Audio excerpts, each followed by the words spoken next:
when you're starting out, it's all noise. All you have is noise. All you have is desires, flesh, and you're just waking up and trying to feel good with some things externally. Maybe it's waking up and getting a coffee just first thing in the morning, and you need food.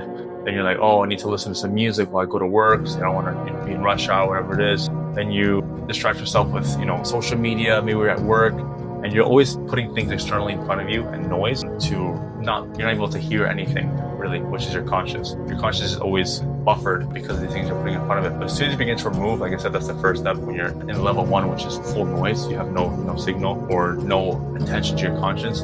That's when you begin to really see what you've been missing and see the steps that you've been doing wrong. Because when you're working and just trying to think your way through and you start feeling regret, it's because your conscience is trying to tell you something, but your ego, your mind is trying to think your way out of it, or just think for small pleasures. And your conscious doesn't live for small pleasures like your ego does and your mind does.